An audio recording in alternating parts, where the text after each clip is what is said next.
Every year, millions of startups launch with dreams of success. The hustle is real, the energy is contagious, and everyone's chasing that unicorn valuation.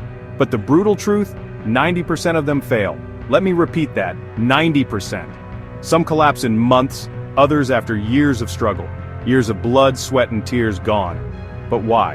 What causes these ambitious ventures to crash and burn? What separates the unicorns from the startup graveyard?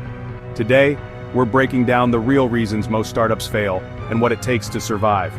This isn't about sugarcoating reality. This is about giving you the raw, unfiltered truth so you can beat the odds. Let's get real. The number one reason startups fail is simple. They build something nobody wants. 42% of failed startups admit they made a product no one actually needed. Think about that for a second. Almost half of these startups spent months, maybe years, building something that had no market fit. They were so in love with their own idea, so convinced they were geniuses, that they forgot the most important thing: validating their product with actual customers.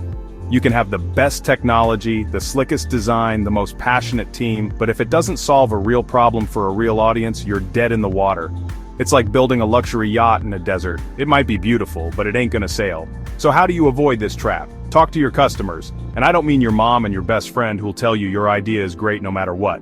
I'm talking about getting out there and talking to your target audience, understanding their pain points, and seeing if your product actually solves a problem they're willing to pay for. Don't assume you know what the market wants.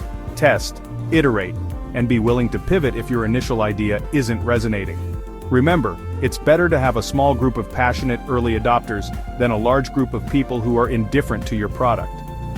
The lean startup methodology, MVPs, customer development, these aren't just buzzwords, they're essential tools for survival. Use them. Don't fall in love with your idea, fall in love with solving a problem. That's how you build something people actually want. Look, I love the hustle, the grind, the all-in mentality as much as anyone, but you know what's not sexy? Financial management. But let me tell you, poor financial management is a death sentence for startups. It's the silent killer, the invisible force that can cripple even the most promising ventures. Many startups burn money too fast, hiring too many people, overspending on marketing, and generally treating their runway like it's an endless runway at a fashion show. They raise a seed round and suddenly think they're Google, throwing money at every problem instead of being scrappy and resourceful. You need to be smart, you need to be frugal, you need to understand that every dollar you spend is a dollar closer to shutting down if you're not generating revenue. Track your expenses religiously, negotiate hard with vendors, and be very, very careful about who you hire and when. Do you really need that fancy office space in the hottest part of town? Or can you make do with a co-working space or even working remotely for a while? Do you need a team of 10 when you're just starting out? Or can you handle things with a lean team of multi-talented individuals? Remember, cash flow is king. You can have the best product in the world, but if you run out of money before you can scale, it's game over. Be disciplined, be strategic, and make sure your runway is long enough to reach profitability.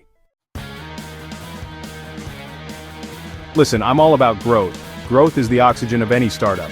But here's the thing, growth without profit is an illusion. It's like building a rocket ship that's going straight up, but you forgot to put any fuel in it. You might get some initial altitude, but you're gonna come crashing down to earth pretty quickly. Many founders focus on vanity metrics like user growth or website traffic, but they forget about the most important metric of all, profitability. If your business loses money on every sale, no amount of scaling will save you. You'll just be losing money faster.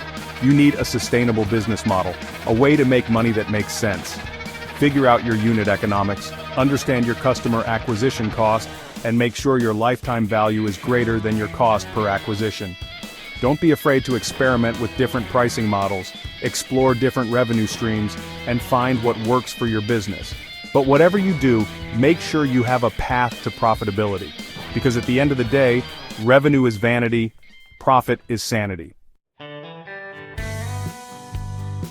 Look, I'm all about personal responsibility, but let's be real, startups are a team sport. You can't build a billion-dollar company by yourself. You need a team of talented, dedicated individuals who share your vision and are willing to put in the work to make it a reality. But more than just talent, you need the right team dynamics. You need people who complement each other's strengths, who can challenge each other respectfully, and who can work together effectively under pressure. Because let me tell you, building a startup is stressful, it's chaotic, it's full of ups and downs. And if you don't have a strong team and strong leadership, it will tear your company apart from the inside out. Weak leadership is a recipe for disaster. A great leader inspires, motivates, and guides their team through thick and thin. They make tough decisions, they own their mistakes, and they create a positive and supportive work environment. If you're not a strong leader, that's okay. Not everyone is cut out to be the CEO, but you need to recognize that and bring on someone who is. Because the wrong team or the wrong leader can sabotage even the best idea. Listen, competition is fierce out there. Every industry, every market, is filled with hungry entrepreneurs and established players, all vying for the same customers. And if you're not careful, you'll get crushed. Many startups underestimate their competition. They think their idea is so unique, so revolutionary, that no one else could possibly compete. But the reality is, if you're onto something good, someone else is already working on it or will be soon. Big companies have the resources, the brand recognition, and the distribution channels to squash you like a bug. They can either copy your idea, buy you out for cheap, or simply outspend you on marketing until you're bankrupt.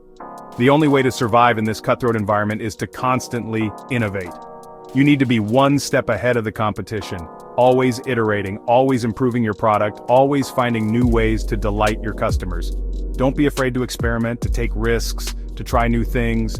The moment you become complacent, the moment you stop innovating, is the moment you start dying. I've said it before, and I'll say it again, ideas are cheap. Execution is everything. You can have the most brilliant idea in the world, but if you can't execute it properly, it's worthless. Many startups fail because of poor product execution. Their product is buggy, it's hard to use, it doesn't deliver on its promises. And in today's hyper-competitive market, you only get one chance to make a first impression.